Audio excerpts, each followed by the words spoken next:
there's a reason why, he was emotional after the game on Monday night. And that's because now he knows it. The Chiefs know it. He works so well in this offense that now the question becomes, how much can they sort of push his production moving forward? And I do think, against a better defense, technically, in the Denver Broncos, you kind of start to see how they might use him against better competitions. Thanks for listening to KC Sports Network, proudly presented by Emprise Bank.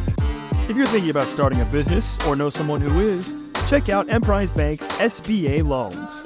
It's always good to know your options, and they can be your partner in possible. 5 things to watch here on KC Sports Network, getting you ready for Chiefs Broncos on Sunday afternoon. This is brought to you by Batchelder Family Farms. You can now order Batchelder's fresh farm-raised products online in just a few clicks. You can also find their bison at the Overland Park Farmers Market and the River Market on Saturdays, where we sell their pasture-raised beef and bison jerky and eggs. Finally, you can visit their farm store for the freshest cuts and other locally sourced products Wednesday to Saturday, 10 a.m. to 5 p.m., 20810 South Prospect Avenue in Belton, Missouri. And Maddie, as always, I'm sure you are very hungry as I describe all the delicious meats at Batchelder Family.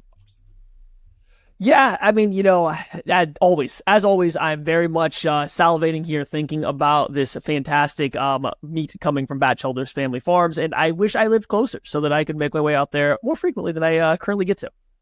I am lucky enough to be closer, so it's a little bit more accessible to me. Anyways, this is 5 things to watch here. You're going to get a bunch of different voices here on KC Sports Network talking about this game, giving you something to watch as the Chiefs are getting ready to face a divisional rival, the Denver Broncos.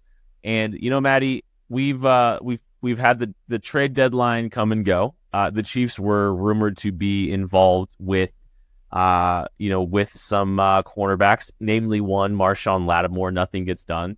A lot of picks are surrendered in order to acquire him. But with Jalen Watson's injury, who was playing fantastic, the Chiefs are still trying to figure things out at cornerback. And I think it's another test. And look, I think this is kind of what you're going to be playing with, what you're going to be rolling with for the remainder of the season. That's essentially what this team has done because they're not making an acquisition via trade now. So kind of fascinated to see what this cornerback room is going to look like. Yeah, I mean, we've seen a couple different renditions of it, but there's been some injuries even to the guy stepping in to replace Jalen Watson. So Najee Johnson went out with a concussion, had missed the last game. It sounds like he was a full participant in practice as of Thursday, so it seems like he might be on track to play in this game. And I think if you kind of listen to Steve Spagnuolo talk, that's something they feel better about. Like they would like to have Najee. You obviously would always like a player available, but I think if Najee Johnson is good to go, it seems like he is going to slide back into that clear cornerback 2 position, or at least get a chance to kind of step into that role. And I think that's something they want to see because when you kind of look through the rest of the games without him, Joshua Williams has played a lot of reps. Christian Roland Wallace has played some reps. Spags also mentioned that maybe Keith Taylor needs to be getting into the mix in this cornerback room. And these are all guys that it feels like they're trying to see what they have. It feels like they're throwing them out there to see what they can do for them, how it's going to work. It's the middle of the season. They're trying stuff out. It really does feel like, though, they want that answer to be Najee Johnson. They want him to get out there. So I am excited to see him in this game. It maybe not be the biggest test in terms of the receiving weapons the Broncos are putting out there against them, but it will be nice to have them be healthy outside of Jalen Watson to see what this rotation looks like. Because I don't know about you, but I haven't been overly impressed with the way the cornerback room or the secondary as a whole has played since Watson went down. It looks like they're trying to fix stuff on the fly a little bit. Yeah, and it's a small sample size. You're working with at this point, and last week was a rain game, so what do you really take away from that? But yeah, this is a chance for them to get another look at what this secondary could look like potentially for the home stretch, and it probably is going to be that at least for extended time. I know that Jalen Watson has said that he won't be out for the season necessarily. Maybe hinted that he might be able to return. But, I think what's interesting, if it's Najee Johnson and it's, Trent McDuffie out there, they're going to be challenged by Cortland Sutton, was one of the a bigger receiver in the NFL. So, that will be an interesting challenge for them and kind of a good litmus test for, how this team is going to be handling things, because they're going to face bigger, they're going to face bigger receivers. And if Najee Johnson is the guy, you're looking at a relatively smaller cornerback. Now, granted, you can play some matchups with the Joshua Williams if you want to line him out there as well. But I think we kind of know what Joshua Williams is at this point, right? Like you kind of know what he is. He's a rotational player. He's going to make some mental mistakes here or there, but he's got these physical traits that you're still intrigued by. And it really does feel like this team wants Najee Johnson to be that guy that kind of just ascends. And it might have to do with just they feel comfortable that he knows what he's doing, that he's going to, be where he's supposed to be. He's going to be assignment sound. He's going to be gap sound in the run game, which was one of the issues that this team experienced with Joshua Williams last week. So I'm kind of fascinated. Keith Taylor is also a player that has been added to this roster as well. And I know that was somebody that you kind of like coming out of college, Matthew.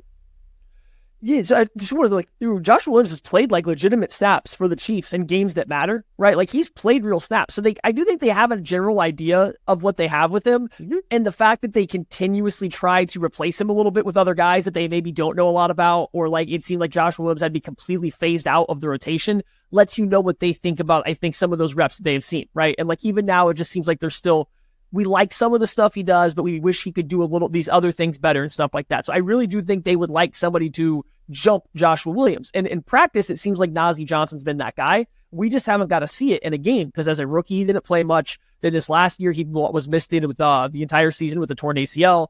Now, when he was finally ramping up as that third corner this year, jumping Joshua Williams, getting to be that third corner, right when he gets a chance to start, he has the concussion. So we really haven't seen a lot from Najee Johnson. So he's a bit more of an unknown, but the team seems to like him. We'll just have to see what that looks like when he goes out there. But I'm with you. I'm a little worried. That's a small cornerback room. I saw the Chiefs website list him at 6'2", when he measured it at a legitimate 5'10" for his pro day.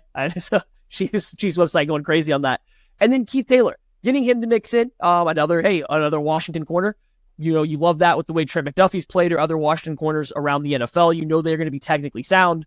I think Taylor was another physical, good against press kind of corner. He did a good job disrupting wide receivers. You can see why the Chiefs would like him and something like that. So I am intrigued as well if he gets some reps. If I'm not mistaken, didn't he play a little bit out of the slot in the preseason too? So I think they tried him in the slot. I don't know if it looked great, but I think they tried him there. They gave him some looks there in the slot as well. Yes, they did. They did try that as well. But only 4 cornerbacks on the roster as far as outside snaps, because I don't think we've seen Chris Roland Wallace play some outside reps. I think they've tried.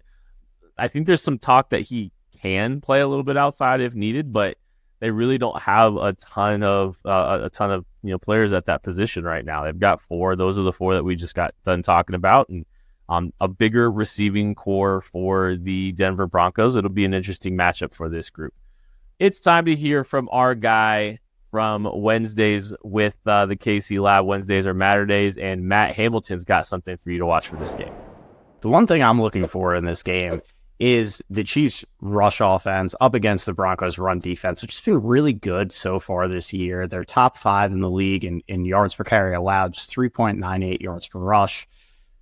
But they haven't played top competition really at those Broncos. Their strength of victory is just a 289 winning percentage of the opponents that they've been able to beat. The Chiefs' run game has been really strong lately. They've been leaning on it heavily. Kareem Hunt has been averaging about 25 touches a game over the last 4 weeks. Hasn't been super efficient with those touches either, but it's been that consistent just chipping away, wearing down of the opposing defense has been such a crucial part of the Chiefs' continued offensive improvement. So I'm wondering, how much do they continue to lean on Kareem Hunt? Do we see a little more Carson Steele in the mix? How effective is it going to be? Because if the Chiefs aren't able to be efficient on early downs with this run game, and they put Patrick Mahomes in more 3rd and long situations, that's when we tend to see some of the turnover-worthy plays come out. And that's really the only recipe the Broncos are going to have to win this game, is if they get the Chiefs into some of those 3rd and longs, are able to get some turnovers, because I don't really see a path for the Broncos offensively to have consistent, sustained success against the Chiefs defense with how dominant they've been lately.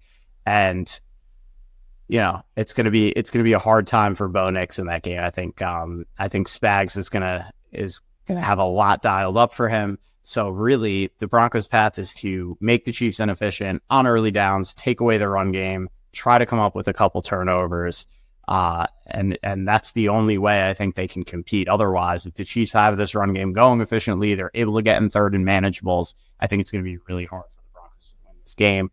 I do see the Chiefs winning this one easily. I think it's going to be one of their few easy wins that we've seen so far this season. I think they're playing their best football right now, and we see it continue against the Broncos. That's our guy, Matt Hamilton. You can hear him on the KC Laboratory with the game preview episode every Wednesday. Wednesdays are Matter Days on the KC Laboratory. We're going to take a break. We'll be back right after this. Shop Chiefs tickets and more with no fees. Plus, save big with code KCSN at ticketsforless.com, the official ticket provider of KC Sports Network. 5 things to watch here on KC Sports Network. Rolling along here, you're getting a variety of voices from KC Sports Network. This is brought to you by Batchelder Family Farms. And now it's time for the beef of the week. Tucker Franklin, Matt Vanderham talking about Spags versus our rookie quarterback. Beef of the week here on 5 Things, presented by our friends at Batchelder Family Farms. You know them, you love them. They also got a great deal going on at BatchelderFamilyFarms.com. A Bison Beginner Bundle. Get ahead of yourself on this one, right, folks? Because the Chiefs are going to be playing the Buffalo Bills, not this week, but the week after. But you got to get this Bison Beginner Bundle. And if you want to try Bison but not sure what to get, this is the perfect bundle for you. It has a great variety of some of the most popular Bison products, and it's $100 gets you a pound package of ground bison, a pound of bison breakfast sausage. Try to say that 5 times fast. I've had that breakfast sausage. It's incredible. 1 package bison steak burgers, 1 bison ribeye, 2 bison strip steaks, 1 bison summer sausage, and 1 old timer bison jerky. All of the hits. They are playing the hits for you at KC Buffalo Company and Batchelder Family Farms. Go take advantage of that, BatchelderFamilyFarms.com. The beef of the week that we are talking about this week, Matt, we're talking about Spags versus rookie quarterbacks. 1-11 since 2019. That one game, it is the Christmas Day game against the Las Vegas Raiders. We don't necessarily have to talk about all that much. We did kind of, we probably fed that horse a little well on That Football Show talking about that game. Yep.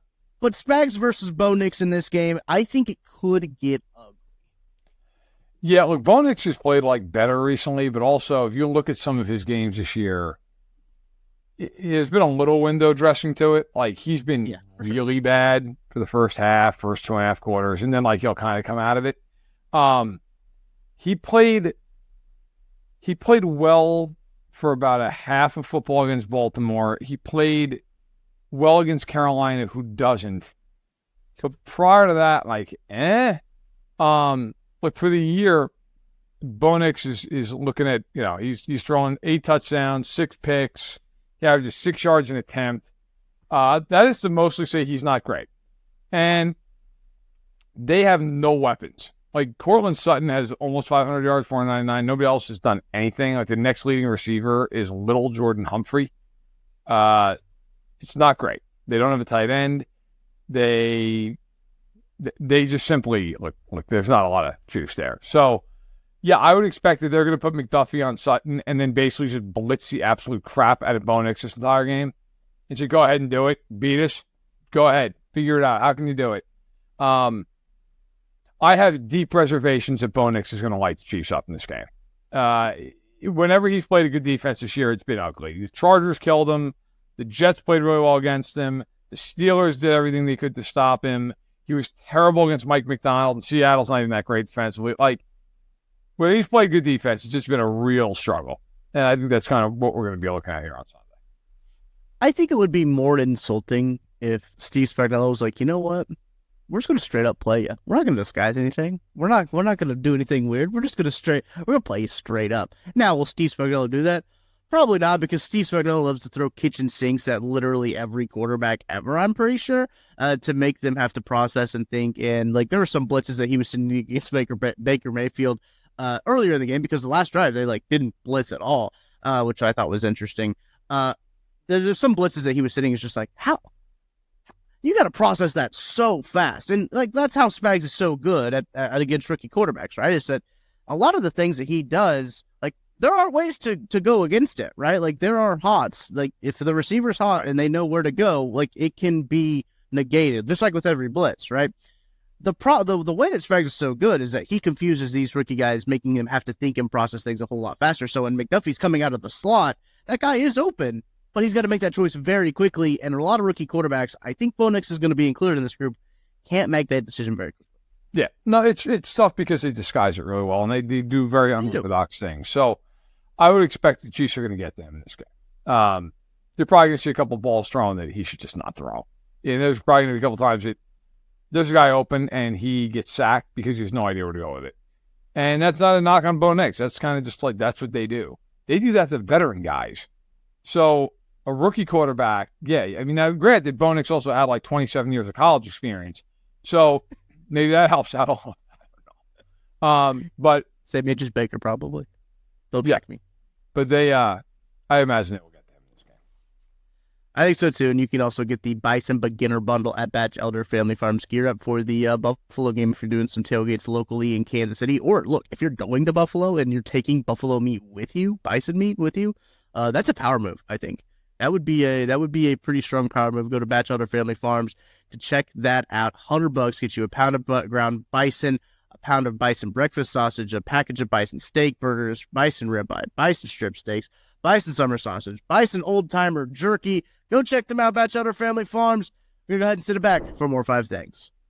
That's the guys from That Football Show, Tucker D. Franklin and Matt Verderam, talking about Spags versus rookie quarterbacks. It's time for Benny's picks. Benny, what you got? All right, Ken, thank you, brother. It's good to be back with you guys. Benny Heisler here, talking a little Week 10 Broncos and Chiefs plays for NFL Pick'em over on Underdog. We've had some fun all throughout the course of the season trying to zone in on which Chiefs to be able to go after. Some players on the opposing side as well. And we've got a nice little smorgasbord for you guys here today. A reminder that if you have not signed up and checked out Underdog, frankly, I'm not sure what you're missing because the promotions have been great.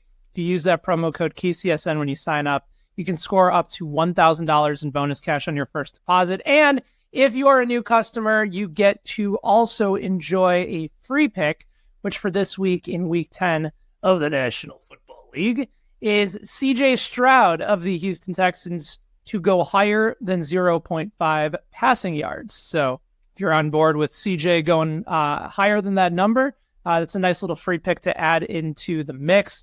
It's the newest, fastest growing fantasy game that you can play, and a lot of these pick'em plays have been so much fun throughout the course of the year. Got 3 for you here on 5 things, so let's go ahead and dive right in. Let's start on the Broncos side for Broncos and Chiefs, and go with Bo Nix to go higher than 0.5 interceptions. Bo Nix, I got to admit, I wasn't particularly high on him coming into this year. I think he was the 5th or 6th quarterback taken. Felt like it seemed like Denver really reached to get somebody, and he's basically stabilized that position after years of misery post Peyton Manning. Give him a lot of credit. After Jaden Daniels, no rookie quarterback this year, including Caleb Williams, the Chicago Bears, has been more impressive than Bo. Had a couple rough games to start the year, but since Week 3, Bo Nix has a passer rating just under 90. He's thrown for almost 1,400 yards to go along with 8 touchdowns and 2 picks. That's just over his last 7 games. The reason that I like him to go higher than 0.5 interceptions is a couple of different reasons. We know that the Chiefs have the ability to take the ball away, and we also know that they're coming off one of their, I don't want to call it a bad defensive performance against Tampa Bay, but it wasn't up to expectation given what we expected to see with Baker not having his top 2 receivers in the mix. But history it doesn't bode well here, right? You've seen rookie quarterbacks since 2019, since Spags took over. They've been terrible. 1-11 straight up. In those games at Arrowhead, Broncos quarterbacks in particular have thrown for 8 interceptions in 5 games. So as impressive as Bo Nix has been, he's still a rookie quarterback in a hostile environment. And we're talking about the Broncos still being a touchdown dog in a divisional game on the road. It's also a back-to-back road game for Denver. They got curb stomped last week against Baltimore. Knowing that Nix is going to have to be likely throwing late in the game to try to make a play, Expect Kansas City to get a takeaway here, and I like the higher for Bo Nix to go 0.5 on interceptions on that higher level. Let's go with the guy that I was dead wrong about last week, and that was Kareem Hunt. I like the lower number for combined rushing and receiving yards this week. You might have noticed in hanging out with us last week that I did not expect Kareem Hunt to exceed his longest carry of the game. I thought that number was going to be lower, in large part because if you actually looked at his yards per carry numbers over the past 4 weeks going into last week, they're going down at a pretty high level rate. It started around 4.8, went down to 2.8, and then of course, he drops 27 carries for 106 yards. But he had a great game, and he got plenty of volume. Ended up with 117 overall yards, but I like going lower than 84.5 rushing and receiving yards this week against Denver. This, according to Fantasy Pros, the Broncos have allowed the 6th fewest yards per carry to running backs in zone runs. The zone run scheme is what Kansas City and Kareem Hunt have run just under 53% of the time. You still have a Broncos defense that has been above average in run defense. But they were amongst the league's best before Derrick Henry just ran all over them last week. So I know that number has dropped, but I think it's a bit skewed. And also, if you look at Underdog at the time of this recording, Hunt is projected on Underdog for 71.5 rushing yards and 8.5 receiving yards. You add those two together, that does not total 84.5. It actually totals about 80. So you're getting basically a 4.5 yard wiggle room area to take the under. So this feels like a scenario where even though the Chiefs have game script in their favor for Hunt, short week, off of 27 carries, I like the lower play for 84.5 rushing and receiving yards for Kareem Hunt this week.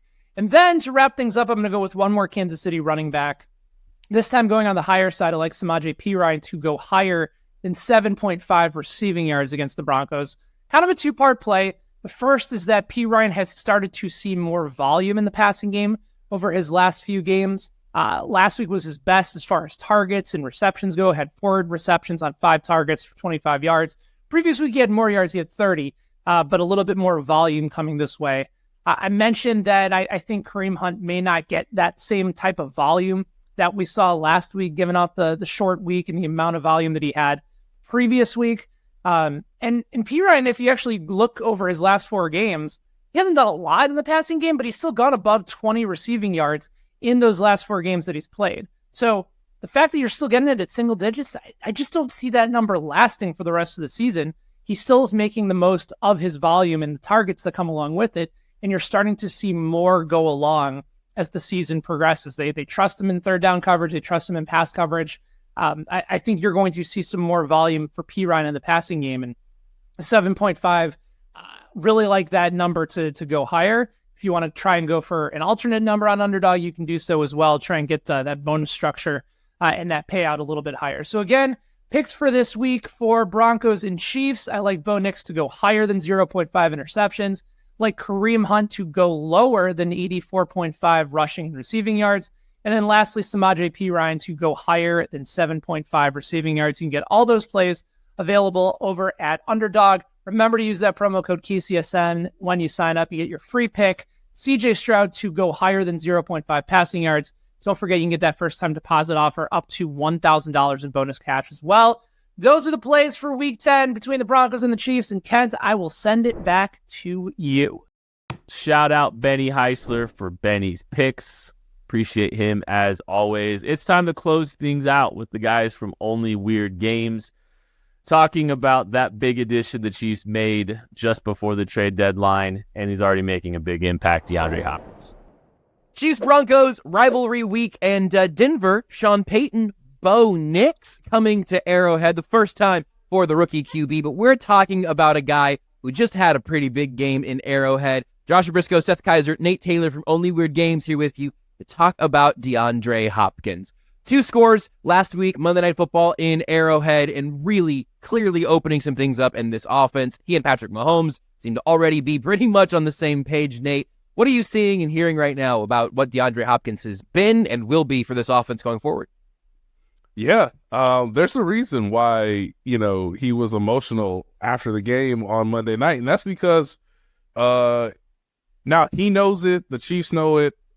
He works so well in this offense that now the question becomes how much can they sort of push his production moving forward. And I do think, against a better defense, technically, in the Denver Broncos, you kind of start to see how they might use him against better competition. So that'll be the most intriguing thing about Sunday's game. But he works very well in zone coverage. I think something that cannot be understated, hell, even overstated, is the fact that when the ball is near this man, he catches the ball. Like, it must be mind-boggling to Chiefs fans to be like, where is he throwing it? Oh, no, it might be tight coverage. He caught it? He's so good that anytime, the only incompletions, Josh, that they have had is because, it's based on the timing and the angle of the route. It's not been because of, something going wrong with the receiver in his hands. So, seeing how he works off Kelsey is really fun.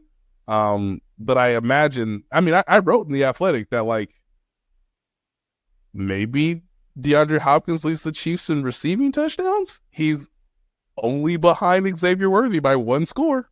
Just one.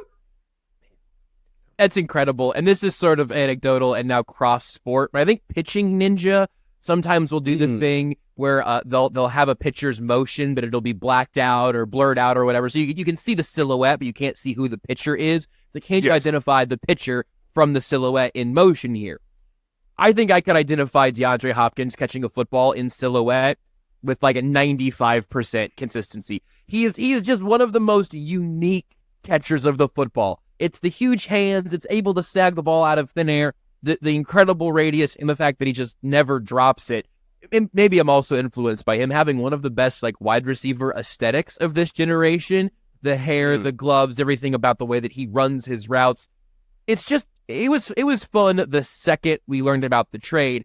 But Seth, so far, it's only gotten more fun actually seeing him in a Chiefs uniform, playing football, scoring touchdowns. Absolutely. I think the only receiver that Mahomes has ever had that would be similar in terms of the hands stuff would be Sammy. He trusted Sammy to snatch the ball there. And again, we've talked about this before. This is not taking away anything from Tyreek Hill, but while he came down with a number of contested balls, that was more because he would like jump 8 feet in the air and still let it come into his body and somehow do it, which is incredible. Hey, whatever works, dude. I don't care. But he is not a snatch the ball with your hands kind of guy. And even Kelsey, who's so great, he doesn't have as strong of hands. It's not quite as consistent. Mahomes has never had someone. I think Sammy was the guy. He would snatch the ball to the air the way Hopkins does, and it's just freakish. Again, we talked about this on Tuesday, but even that first touchdown catch, which is just a little across the middle of the end zone there, the way he just enfolds the ball, is so. It's so final. There's like a finality to it. It reminds me, and I don't think this is hyperbole because they were definitive receivers of this generation. The way Julio Jones caught the ball. 100%. Those are when they caught the ball, that was their ball, and that's really it. And it adds an entirely different thing. What I love about what we've seen is it's been off script and it's been on script. They've been on the same page very, very quickly, and that's a really good sign in terms of his viability in this offense. Not just this year, but maybe in the future to see what he wants to do. It's been such a terrific fit, so much fun to watch, and it just changes everything about how they can align themselves, even compared to Rashee Rice, because Rice is not a backside of the play, one-on-one winner. At least he wasn't last year. We were seeing a little bit of it, but he got hurt so quickly this year that it's tough to say. Yeah, right. My hope is that Rice at least gets to spend, guys who are rehabbing don't spend a ton of time with the team. Hopefully he's able to spend a little time with Hopkins, talking to him about how a guy with a limited top-end speed can generate separation like that, because the way he runs routes is perfect for a guy like Rice. But I digress. Being able to win that one-on-one backside stuff is so big because it just forces teams to not ignore you, and again, in a way that they haven't had since the 2021 season. Juju in 2022 was good, but he didn't provide that. And so it's just this entirely different dynamic that I can't wait to watch them continue to unfold in the coming weeks. It's been fun so far. Guessing it'll be fun again on Sunday at noon. A noon kickoff for the Chiefs and DeAndre Hopkins with the Chiefs for the first time. We'll certainly be tuning in. Hope you'll check out Only Weird Games. When we're back to break it all down on Tuesday, we'll predict something fun and something borderline inhuman coming from DeAndre Hopkins this weekend. That's the fellas from Only Weird Games, and that is 5 things to watch for Chiefs Broncos. Hope you enjoyed this game. If you're a Chiefs fan, hope you're having a good time after the game. We'll be on the KCSN post-game show celebrating yet another Chiefs victory over the Denver Broncos and a continuation of their undefeated season. That is going to do it for 5 things. Thank you so much for listening. We love you. We appreciate you. We'll catch you later.